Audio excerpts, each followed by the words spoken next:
South ఇండియాలోనే biggest sorry store మన Varahi silks మన విజయవాడ ఎంజీ రోడ్ లో ప్రారంభం.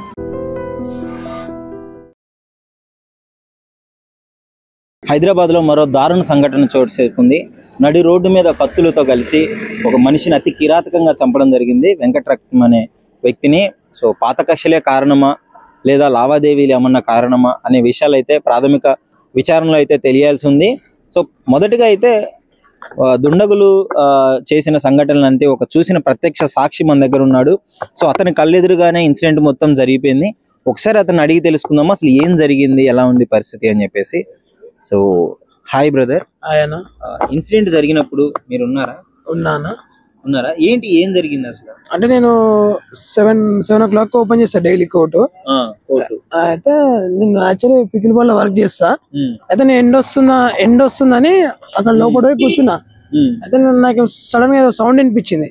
యాక్సిడెంట్ అనుకున్నా. ఇక్కడ ఒక హోల్ ఉంటది. ఆ హోల్ నార్మల్ గా యాక్సిడెంట్లు అవుతుంటాయి ఎప్పుడు అవుతుంటే యాక్సిడెంట్ అయిందేమో అని చెప్పి నేను సడన్ ఉరికొచ్చేసరికి అప్పటికే నడుపుతుర్రు మొత్తం కత్తులతో కొట్టడం గానీ అప్పటికే కొట్టేసారు. ఏమన్నా గన్ సౌండ్ గానీ కాల్చడం అలాంటివి? నేను అక్కడ నుంచి అక్కడ ఉరికెళ్ళప్పుడు నాకు గన్ సౌండ్ వచ్చింది.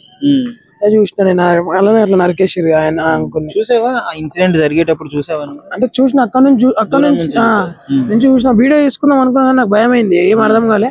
ఉరికినా నేను. ఎంతమంది వచ్చి ఉంటారు నువ్వు చూసినంత వాటికి? 6 members ఉన్నారు. ఒక 6 వచ్చారు. ఏ వెహికల్ లో వచ్చారు? ఒకటేమో బజాజ్, ఒకటేమో ఆటో. బజాజ్ బైక్ మీద వచ్చారా? వెహికల్ అది వ్యాన్? వెహికల్ ఒకటి, ఆటో మీద. సో మొత్తం ఒక 6-7 వరకు వచ్చి 6 members వచ్చి ఫ్రాక్షన్ ఆఫ్ సెకండ్ లో జరిగిపోయింది ఇదంతా. ఇక్కడేనా ఇన్సిడెంట్? రోడ్డు మీద అంటే అంత కిరాతకంగా నరకడము, రాళ్ళు తలకాయ పగల కొట్టడం ఎంత జరిగింది అని అన్నారు. అవును, రాయి తీసుకొని కొట్టారు. స్పాట్ డెడ్ మనిషి. ఏమన్నా ఎవరన్నా ఆపే ప్రయత్నం చేయలేదా? ఎవరన్నా ఉన్నారా ఆ టైంకి? ప్రయత్నం ఎవరు లేరు, అందరు చూసుకుంటూ పోతారని ఎవరు ఆపారు. అంటే వాళ్ళు కత్తులు పట్టుకున్నారు కదా అని అట్లా. అందరి దగ్గర ఉన్నాయి కత్తులు? అందరి దగ్గర. హైదరాబాద్ లో మరో దారుణమైన సంఘటన. నడి రోడ్డు మీద దుండగులు అతి కిరాతకంగా ఒక రియల్టర్ ని విచక్షణ రహితంగా కత్తులతో నరికి గన్తో కాల్చడం జరిగింది. సో ఈ ఇన్సిడెంట్ వింటేనే ఇంత భయంకరంగా ఉంది. మీరు ఆ విజువల్స్ చూస్తే చాలా దారుణం. ఇటే వస్తున్నాడు. ఇక్కడ ఒక స్కూల్ ఉంది దగ్గరలో. ఆ స్కూల్లో వాళ్ళ పిల్లల్ని దించేసి ఆయన రియల్ ఎస్టేట్ వ్యాపారం చేస్తూ ఉంటాడు. అక్కడ నుంచి దించేసి ఇదే రూట్ లో వస్తున్నాడు. ఇక్కడికి వచ్చినప్పుడు ఆటోలో దుండగులు ఇలా రావడం జరిగింది. ఇక్కడ నుంచి వచ్చి ఇక్కడ ఆటో ఆపి ఇక్కడ బండి మీద వస్తున్న వ్యక్తిని ఇక్కడ ఆగిన తర్వాత ఇలా వచ్చేస్తున్నాడు, దిగేశాడు. వెంటనే కత్తులతో ఒక సెకండ్ గ్యాప్ కూడా లేకుండా అన్ని కత్తులన్నీ తీసుకొని విచక్షణ రహితంగా నరకడము, బండరాళ్లతో ఇక్కడ ఉన్న రాళ్లతో తలబగల కొట్టడము. వెహికల్స్ తిరుగుతున్నాయి అంటే బ్లడ్ కనిపించకుండా మట్టి కప్పారు దాని మీద. మీరు ఇక్కడ క్లియర్ గా చూడొచ్చు విజువల్స్. మొత్తం ఇదంతా రక్తమే. ఇక్కడ మొత్తం ఇదంతా రక్తపాతం అయిపోయింది రోడ్డు మొత్తము. అందరూ తిరిగే ఏరియా. పొద్దున్నే దాదాపు 7 గంటల నుంచి 8 గంటల లోపు ఆ ప్రాంతంలో అయితే ఇన్సిడెంట్ జరగడం జరిగింది. సో ఆయనకు ఒక 40 సంవత్సరాల వరకు ఉంటున్న వ్యక్తి, 40 సంవత్సరాల వయసు ఉన్న వ్యక్తి. గతంలో ఎందుకు మరి ఈ మర్డర్ గల ఇలాంటి ఇన్సిడెంట్ జరగడానికి హత్యకు గల కారణాలు ఏంటి అంటే, గతంలో ఆయనకి ఏదో జంట హత్య కేసుల్లో నిందితుడిగా ఉన్నాడంట. సో ఆ పాత కక్షల కారణమా లేదా ఇంకా ఏమన్నా రియల్ ఎస్టేట్లో ఏమన్నా లావాదేవీలు కారణం అనే విషయాలు అయితే తెలియాల్సి ఉంది. సో పోలీస్ వాళ్ళు అయితే ఎంక్వైరీ చేసినారు. బాడీని పోస్ట్ మార్టానికి పంపించేశాడు. ఇక్కడ పక్కనే వాళ్ళ ఇల్లు కూడా. సో వెంకటరత్నం అనే వ్యక్తి ఈ విధంగా దారుణంగా హత్య జరిగిందంటే మేడ్చల్లో ఇది ఒకటోసారి ఏం కాదు. గతంలో కూడా చాలా హత్యలు నడి రోడ్డు మీద తమ్ముడు అన్నని నరికి చంపడము, పొడవడము ఇలాంటివి కూడా చాలా ఇన్సిడెంట్లు జరిగాయి. కానీ ఈ ఇన్సిడెంట్ మాత్రం చాలా దారుణమైన ఘటన, అమానుష్యమైన ఘటనగా చెప్పుకోవచ్చు. దుండగులకి ఏమాత్రం భయం లేకుండా ఇష్టం వచ్చినట్టు కత్తులతో నరకడం ఏదో సినిమాల్లో చూసి ఉంటారు మీరు. కానీ ఇలాంటి ఇన్సిడెంట్లు ఈ విధంగా జరగడం వల్ల ఇక్కడ ఉన్న చుట్టుపక్కల ప్రజలు కూడా చాలా భయాందోళనకు గురవుతున్నారు. నేను వాళ్ళ ఇంటికి వెళ్ళి ఎంక్వైరీ చేశాను. అక్కడ వాళ్ళు ఏం మాట్లాడట్లేదు. ఇక్కడ చాలా మంది చూసిన వాళ్ళు కూడా ఉన్నారు. దాదాపు వాళ్ళు కూడా చాలా భయభ్రాంతులకు గురైనారు. ఒక్కళ్ళు కూడా కనీసం మాకు తెలీదు అనే చూసాము కానీ మేము మాట్లాడలేము, మాకు చాలా భయంగా ఉందని చెప్పేసి ప్రతి ఒక్కరు మాట్లాడడం జరుగుతుంది. అంటే ఒకసారి మీరు చూడొచ్చు, ఇది కాలనీ సాకేత్ కాలనీ. ఇక్కడ జనసంచారం కూడా ఎక్కువగా లేదు. మొత్తం సిటీకి లోపల ఉంది ఈ కాలనీ. కానీ చూసుకున్నట్లయితే ఆ టైంలో జనాలు ఉన్నారు, మార్నింగ్ టైంలో స్కూల్ స్టార్టింగ్ టైం కాబట్టి చాలా మంది తిరుగుతూనే ఉన్నారు. కానీ చంపుతున్న మీకు విజువల్స్ ఉన్నాయి, కానీ అవి చూస్తే నిజంగా కళ్ళు చెమ్మగిలుతాయని చెప్పుకోవచ్చు. అతి కిరాతకంగా చంపినాడు.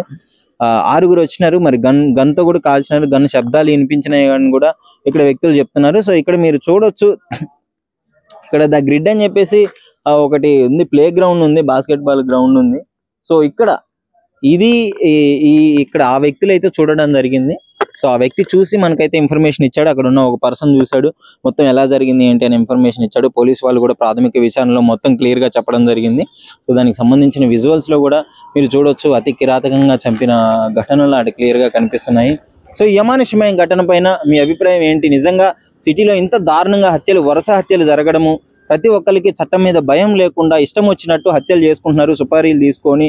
ఇది సుపారీ తీసుకున్న ఘటన లేదు, హత్యపూరితంగా పగ పెంచుకొని చేసిన ఘటన అనే విషయాలన్నీ ప్రాథమిక విచారణలు అయితే తెలియలేదు. ముందుగా అప్డేట్ అయితే వస్తుంది. సో పోలీస్ వాళ్ళు తెలియజేసే అవకాశం ఉంది.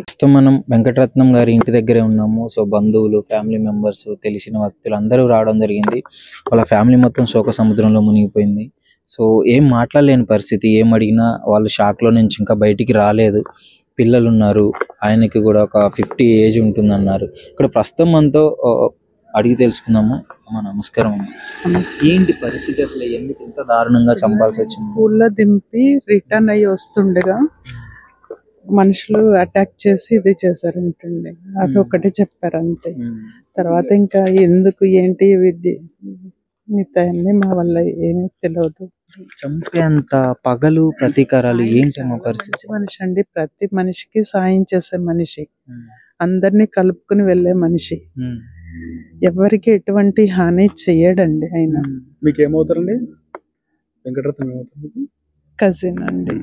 ఎలా ఉండేవారు మీతో? ఎలా ఉండేవారు? అందరితోటి హ్యాపీగా సంతోషంగా ఉంటాడండి. ఆయన ప్రతి ఒక్కరికి హెల్ప్ చేస్తాడండి. ఆయన అలాంటి మనిషి ఆయన. ఇప్పుడు అందరూ ఉమ్మడి ఫ్యామిలీ, వాళ్ళ తమ్ముడు మరదలు అందరూ కలిసే ఉంటారు. వాళ్ళ మరదలు మా అమ్మాయి అన్నమాట. ఓకే. అంటే ప్రీవియస్ గా ఏమన్నా థ్రెటనింగ్ కాల్స్ గానీ, ఆయన మూమెంట్ లో ఏమన్నా అంటే బెదిరింపు ఏది లేదట. క్యాజువల్ గా ఉన్నాడు. ఎక్కడ అసలు వెంకటరత్నం ఎక్కడండి అసలుకి? ఏదండి ఆయన నేటివ్ ఎక్కడ? నెగిటివ్ మిర్యాలగూడ అండి. మిర్యాలగూడ. ఓకే. సూర్యాపేట, నల్గొండ మిర్యాలగూడ షుగర్ ఫ్యాక్టరీలో చేసేవారు వాళ్ళ నాన్నగారు. అంటే కొంతమంది ఏమన్నారంటే బయట పాత పగలని అంటున్నారు, లేదు రియల్ ఎస్టేట్ లో ఏమన్నా. అసలు ఏమి జీరో నాలెడ్జ్. రెండు మర్డర్ కేసులో కూడా ఉన్నారని చెప్పి నాకు తెలియదండి, అసలు జీరో నాలెడ్జ్. సారీ. ఆయన బిహేవియర్ ఎలా ఉంటుంది? నార్మల్ గా మంచిగా ఉంటుంది అందరితో. And for more videos, Please subscribe to iDream. Please subscribe to iDream. Please subscribe iDream. And please subscribe to iDream. For more videos, subscribe to iDream. please like, share and subscribe to the channel. Congratulations, iDream. Subscribe to iDream. Subscribe to iDream. So subscribe to iDream Media. iDream ki iDream team andarki huge congratulations. Please subscribe iDream Media. Please subscribe to iDream. Subscribe iDream. Please subscribe to iDream. iDream అంటే నా కళల channel subscribe చేసుకున్న నోరు తిరుగుతలేదు, మీరైతే గంట గుర్తు కొట్టండి. For more such videos, please subscribe to iDream. Subscribe to iDream. Please subscribe to iDream. Please subscribe iDream Media. Please do subscribe to iDream. Please subscribe to iDream Media. For best entertainment and information, please subscribe iDream. And don't forget to subscribe to iDream.